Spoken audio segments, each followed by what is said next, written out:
ನಮಸ್ಕಾರ ಅಶ್ವವೇಗ ನ್ಯೂಸ್ಗೆ ಸ್ವಾಗತ. ನಾನು ಅಂಕಿತಾ ಜೈನ್. ಈಗ ಈ ಕ್ಷಣದ ಹೆಡ್ಲೈನ್ಸ್.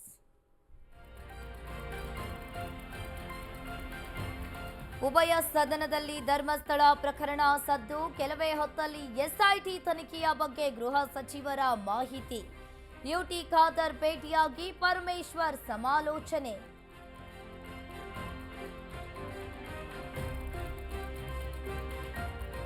ಧರ್ಮಸ್ಥಳದ ವಿಚಾರದಲ್ಲಿ ಷಡ್ಯಂತ್ರ ನಡೆದಿದೆ. ಅಪಪ್ರಚಾರವನ್ನ ಸರ್ಕಾರ ಏಕೆ ತಡೀತಾ ಇಲ್ಲ? ಸುಮೋಟೋ ಕೇಸ್ ದಾಖಲಿಸಿಲ್ಲ ಅಂತ ಬಿಜೆಪಿ ಲೀಡರ್ಸ್ ಕಿಡಿ.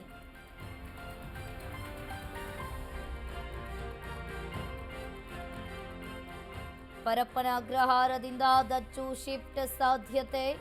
64ನೇ ಸೆಷನ್ಸ್ ಕೋರ್ಟ್ಗೆ ಇಂದು ಅರ್ಜಿ ಸಲ್ಲಿಕೆಗೆ ಸಿದ್ಧತೆ. ಇತ್ತ ಜೈಲಲ್ಲಿ 5 ದಿನ ಕಳೆದ್ರೂ ಬಗ್ಗಿಕೊಳ್ಳದ ಕಾಟೇರ.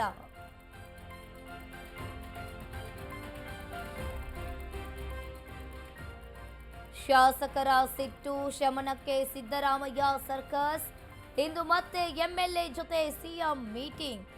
ಅನುದಾನ ಸಮಸ್ಯೆ, ಸಚಿವರ ಕಾರ್ಯವೈಖರಿಯ ಬಗ್ಗೆ ಚರ್ಚೆ.